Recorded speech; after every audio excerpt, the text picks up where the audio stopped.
ఖమ్మంలో కారు ప్రమాదంలో తల్లి ఇద్దరు పిల్లల మృతి ఘటనపై కుటుంబ సభ్యులు అనుమానాలు వ్యక్తం చేస్తున్నారు. ప్రవీణ్ తన భార్య కుమారి ఇద్దరు పిల్లలను పథకం ప్రకారమే చంపి కారు ప్రమాదంగా చిత్రీకరించారని ఖమ్మం ప్రభుత్వ ఆసుపత్రి మార్చిరి వద్ద ఆందోళనకు దిగారు. ప్రవీణ్ కొద్ది రోజులుగా కేరళకు చెందిన ఓ యువతితో వివాహేతర సంబంధం పెట్టుకుని కుమారిని వేధిస్తున్నాడని ఆరోపిస్తున్నారు. వారికి కుమారి పిల్లలు అడ్డంకిగా ఉన్నారని హత్య చేశాడని వారు అనుమానిస్తున్నారు.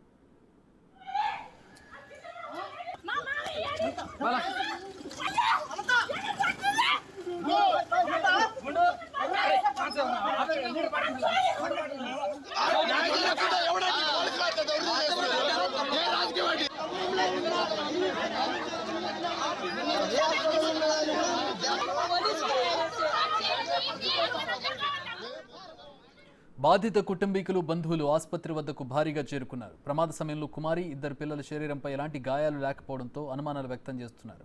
గతంలో కట్నం కోసం వేధించాడంటున్నారు. కొద్ది రోజులుగా గొడవలు జరుగుతున్నాయని, ఆ కారణంగానే కుమారి పిల్లలను చంపాడని ఆరోపిస్తున్నారు.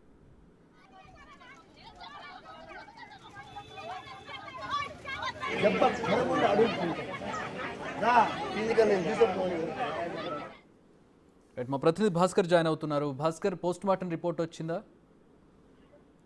చక్రి, ఇప్పుడు ఈ యొక్క ఘటన సంబంధించి ఖమ్మం నగరంలోనే ఉన్న రణపాలెం మండలం సంబంధించినటువంటి ఈ యొక్క కారు ఘటన మొత్తానికైతే మాత్రం ఖమ్మం ఉమ్మడి జిల్లా వ్యాప్తంగా కలకలం రేపిందని చెప్పుకోవచ్చు. మొత్తానికైతే మాత్రం ఒక చిన్నారి బిడ్డలతో మొక్కు పత్తులాడిన చిన్నారి బిడ్డలు పోస్ట్ మార్టం రిపోర్ట్ వచ్చిందా?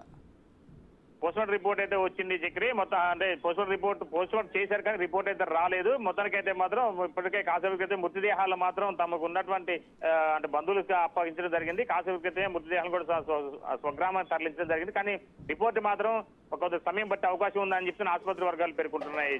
ఇప్పుడు ఘటన జరిగింది, దీని మీద అనుమానాలు ఎందుకు వస్తున్నాయి కుటుంబ సభ్యులకి?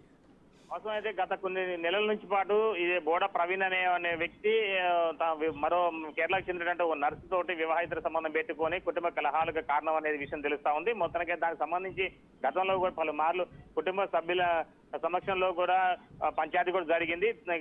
గడిచినటువంటి డేస్ బ్యాక్ కూడా వాళ్ళు మొత్తానికి అయితే మాత్రం ఈ ఘటన సంబంధించి మృతురాలు కుమారి కూడా పుట్టింటిగా వచ్చిన రాణాపాలెం మండలానికి, ఖమ్మం జిల్లా రాణాపాలెం మండలానికి వచ్చిన నేపథ్యంలో భోజ్యతాండకు వచ్చారు. అక్కడికి వచ్చిన తర్వాత ఇరువురు మాట్లాడుకొని నిన్న సాయంత్రం 7 గంటల సమయంలో తన అత్తగారింటి నుంచి అంటే భోజ్యతండ నుంచి తల్లిగారింటికి ఏనుకూరు మండలం వెళ్తున్న రామ్నగర్ తండాకి వెళ్తున్న నేపథ్యంలోనే మార్గం మధ్యంలోనే కారు అత్యంత వేగంగా వెళ్లి అదుపు తప్పి చెట్టుకు ఢీకొనడంతో మృతి చెందినట్టుగా చిత్రీకరించారనేది ఇక బంధువుల వాదన వినపడుతుంది. మొత్తానికైతే మరోవైపు చూసుకుంటే మాత్రం కాసేపు క్రితం పోస్ట్ మార్టం అనంతరం ముందు మృతదేహాలు ముగ్గురు చిన్నారి బిడ్డలతో పాటుగా మృతురాలు కుమారి మృతదేహం చూస్తే మాత్రం పాయిజన్ ఇస్తే ఎలాగైతే బాడీ మారుతుందో అలా మారడంపై కూడా కుటుంబీకులు ఆందోళన ఆగ్రహం వ్యక్తం చేస్తున్నారు. మొత్తానికైతే రంగప్రవేశం చేసిన పోలీసులు మాత్రం ఇరువురిని వారింపజేసే ప్రయత్నం చేశారు.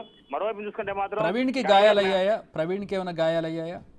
ప్రవీణ్కి చూసుకుంటే మాత్రం ప్రవీణ్కి గాయాలైన కానీ అతను మాత్రం పరిస్థితి మాత్రం ఆందోళనకరంగా ఉందని వైద్యులు పేర్కొన్నారు. ప్రైవేట్ ఆసుపత్రిలోనే, ఖమ్మంలో ప్రైవేట్ ఆసుపత్రిలో వైద్య సేవలు అందిస్తున్నారు. అతను వస్తేనే మృతదేహాలు తాము తీసుకెళ్తామంటూ ఉదయం నుంచి కూడా ఒక నాటికీ పరిణామం చోటు చేసుకుంటూ చక్రి. మొత్తానికైతే మాత్రం కాసేపటి క్రితం పోలీసులు జోక్యంతో మాత్రం మృతదేహాలు మాత్రం తమ స్వగ్రామం తరలిస్తున్నారు చక్రి. కాదు, పోస్ట్ మార్టం కాకుండా స్వగ్రామానికి తరలిస్తున్నారు. పోస్ట్ మార్టం అయిపోయింది. పోస్ట్ మార్టం అనంతరం పోస్ట్ మార్టం అయిపోయింది. పోస్ట్ మార్టం అయిన రిపోర్ట్ రావడంలో మాత్రం లేట్ జాప్యం జరుగుతుంది అనేది పోలీసులు చెప్తున్నారు.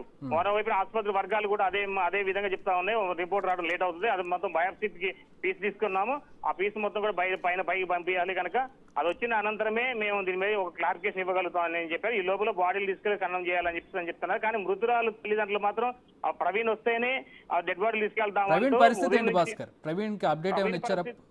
ప్రవీణ్ గురించి చూసుకుంటే కనుక అక్కడ పరిస్థితి కదా మెరుగైన పరిస్థితి ఉందని చెప్పి అక్కడ ఆసుపత్రి వర్గాలు వెల్లడిస్తున్నాయి. కానీ ఆయనకు కొద్దిగా గోప్యంగా ఉంచాల్సిన పరిస్థితి నెలకొని ఉందని చెప్పుకోవచ్చు. మొత్తానికైతే మాత్రం ఈ అనుమానాలపై మాత్రం వివిధ రకాల వాదనలు వినపడుతున్నాయి.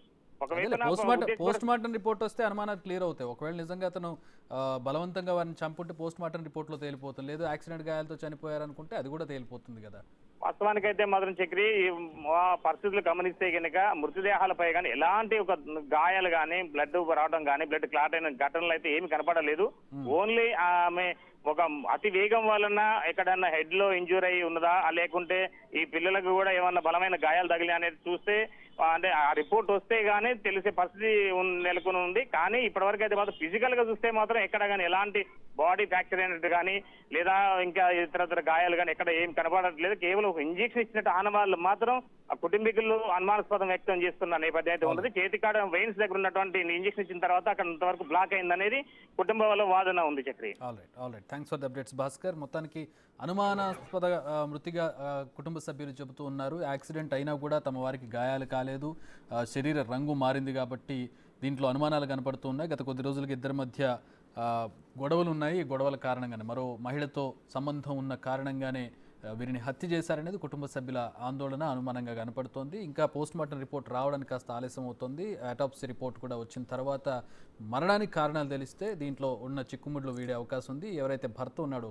ప్రవీణ్కి కూడా గాయాలయ్యాయి. అయితే అంత ఆందోళన చెందాల్సినటువంటి అవసరం లేదని తెలుస్తోంది. అతను కూడా బయటకు వచ్చిన తర్వాత పోలీసుల ఇంట్రాగేషన్లో అన్ని వివరాలు బయటకు వస్తాయి.